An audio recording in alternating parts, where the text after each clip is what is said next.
Hey everybody, it's me Simone, and in this video we're going to talk about a paper that you might be able to use in your journals as a maybe a Tomoe river paper kind of alternative. Now let's just put this disclaimer out. I'm not saying this paper is better, works the same, or anything like that. I'm just noting some similarities in this paper that if you're trying to make your own inserts and you still want to be able to work on them, kind of like the Tomoe river paper, you can with these. Now these are much cheaper and might not hold up to certain things, so take that in consideration before buying these and hating me for telling you to go get them. But just idea. So the reason I thought about these is I bought this paper and didn't work really well for what it was supposed to be used for. So I decided maybe I can do something else. Keeping kind of vague right now. So I bought these to try stains back when Tuesday Morning had these for like $1.49, and I like these. But if you've ever worked with these, you know these bleed through like crazy. Any cheap paper, this will bleed through. Any thin paper, pretty much this will bleed through. Unless you have super thick paper like this baby. This is some Jam index cover white paper, and this was like $8 for 50 sheets. It's 110-pound paper. It's really thick, and this works perfectly fine on here, but this paper is not the best for making journals out of, especially if you want a lot of paper in your journals, because this is too thick. If you don't mind having super thick paper in your journals, then you can go with that. But if you like to have a little bit thinner paper and to add more paper into your books, I have an alternative. So I bought this at Dollar Tree. Go figure. Wondering maybe I could use this for my printer. Looks like it should be fine. So this is the Polaroid copier paper. Don't know what I'm trying to think. And it is leather, of course, ultra white, 90% brightness, advanced copier paper. You get 75 sheets of 8.5 by 11 or 21.95 centimeters by 27.94 centimeters. I said 5.9, right? And it has like a suitable for inkjet and laser, heavyweight paper. It's 20 pounds, and then it dries instantly. I don't know how much that is in GSM, so I can't be. The only thing it tells you is, of course, avoid exposing to direct sunlight, keep paper flat and in original packaging, and store in a cool, dry place. That's about it. To achieve the best print, additional adjustments to the lightness, hue, and saturation may be required, and you can print on either side. What? Amazing. So this thin paper is coated, so it dries instantly. It's super thin. I wonder how well it can work against distress stains and some other things I have in my room. So I gave it a try to show you guys. Okay, here's my try. I thought of this because I'm like, you know what, small, we're going to do this paper. It's way too thin to print off. I already have paper that I print on that's a little thicker than this, and I kind of like that paper better. So this is just too thin for me. I don't mind thin paper for printing photos, but this is going too far. So because of that, I'm like, when am I going to do this? I have 75 sheets, maybe like 71 sheets now, and I'm not going to print on these. They're too thin. What do I want to do with them? I thought I'd ideally try it if they might distress stains, work on them. Since they're coated, paint dries easily. What will I do? So first thing, if you love the paper noise,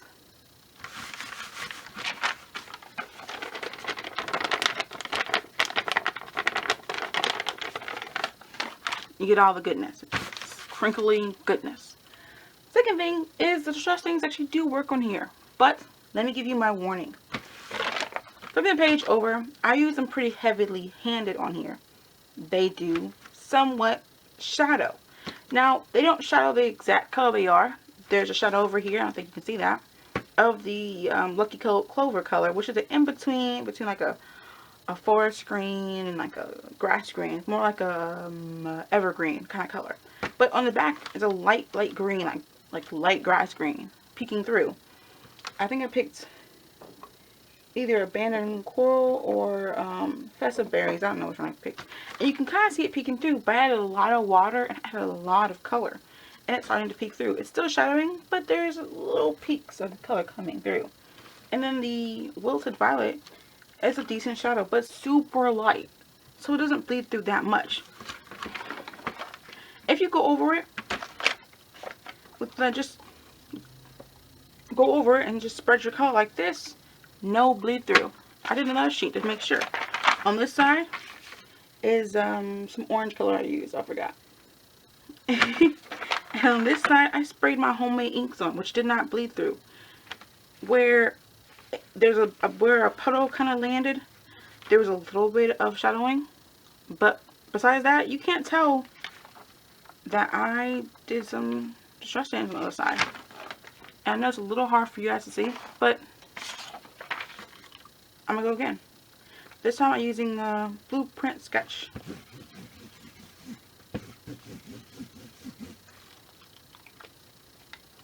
Okay, now on the back, I can tell that I did something on here. There's a little bit of shadowing regardless, but I can't tell the color, and I really can't tell how dark it is. Now, I did use a dark color.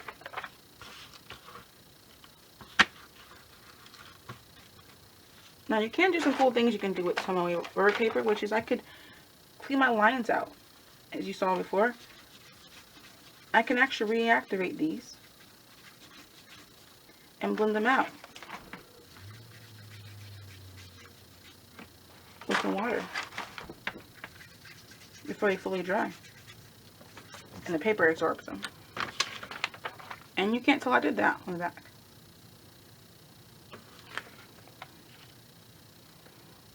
Of course, these are going to wrinkle and crinkle because they're very thin, but they do work. Besides that, I tried stamping. Now, if you stamp on this paper, for the most part, depending on your ink, I used the ink from Tuesday Morning, and it did shadow a little bit, but not that bad. These pigment ink from, what's her name? Avriel. Didn't really peek through. Actually, you can't even see it on the other side, can you? Nope. Of course. I wrote on this paper. I wrote with some carbon ink. Didn't even see it on the other side. I wrote with just a ballpoint pen, of course. Didn't bleed through. I wrote with this smash pen. Great. I even made some calligraphy on here with some watered down printer ink. No bleed through. So for most of your inks, it'll be fine. And I used some water, like Crayola markers. No bleed through. The only thing that bleed through was the Sharpie marker. And that's really about it. So for the most part, this does actually really well on these tests. You can get this paper yourself. It's only $1 for 75 sheets and test it out and see if you like it. But it's really, of course, it's really thin, and it works for a lot of things. I don't think, let's get a pencil if I have one over here. What's this one? Oh, this is my other calligraphy pen. And this one's clogged though. Yep. What's in here? Yeah. Okay. There's no ink in there, that's why. Okay. Okay. Got these little calligraphy markers. Hello. No, I don't see the hello on the back. Let's try. I mean, if a Sharpie marker bleeds through, I'm pretty sure my alcohol markers will bleed through, so I'm not going to even try that. But I want to try one of my fine liners. Let me find one of those and try that out. Moving things around. Okay, here. I got some of these knockoff micron pens. And I'm going to try it. It's like a 0.4. Hello. It's going to write hello on here. And Actually, there is some good, I'm going to say decent bleed through. I do see it on the back.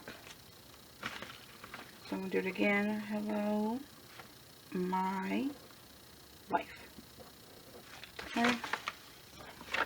I did it up here. And I do see it peeking through. So. But I just have to push down to really read it. But I do see it where I wrote with my little micron pen. So something to look into. So, everything out the way. Let's see if I can try some other things out here. Let's see. I didn't try stamping with these. Let me get a different sheet so I can see back. I'm going to use my Stress Oxide reinkers and see how this works. Because I like using these. And then I just paint with it on the surface of this paper. So there's a coating on here. So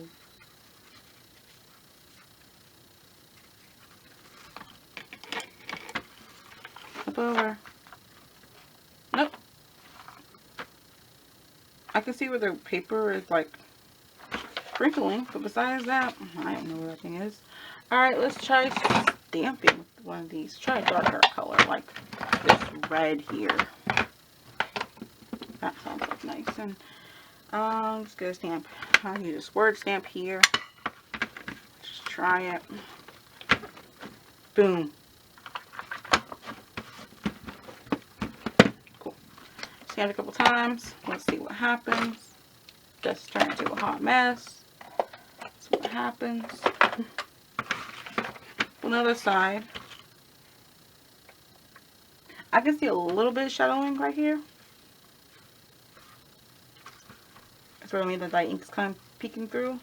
But it's still pretty faint. And if I put something right here, I don't think I will see it. But just an idea. It's just an idea. Just go ahead and just wet that up.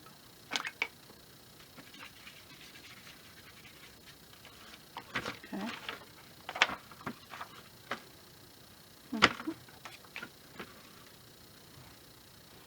Just an idea for you guys if you're interested in something like this. So as I said before, this paper is only 20 pounds, however that is in GSMs. I'm sorry, I don't know. It can take things like paint, and most markers will work on here, most inks will work on here, but because you need to look at your ink and see if you want to. It's only $1, so if you're interested in trying it out, see if it works for you, you can. I will be making a journal with this paper sometime soon. If you're interested in seeing that video of how I make a journal with this paper, leave a comment in the comment section below and I will get on that. I have tons of videos I need to get up. I'm still working on my wax video, the update on that, so we'll see what happens. I got to set everything up. That's why I haven't done it. I had to go set up my little pots and stuff and make sure I have time to just do all that. But I hope you enjoyed this video. Maybe leave some ideas of what I can try on this paper and see what happens. And if I do, I'll maybe post it on my Instagram and keep you updated. Much love, guys. Follow me on Instagram, and that description will be in the link will be in the description bar below. Much love, and see ya. Bye. Get crafty.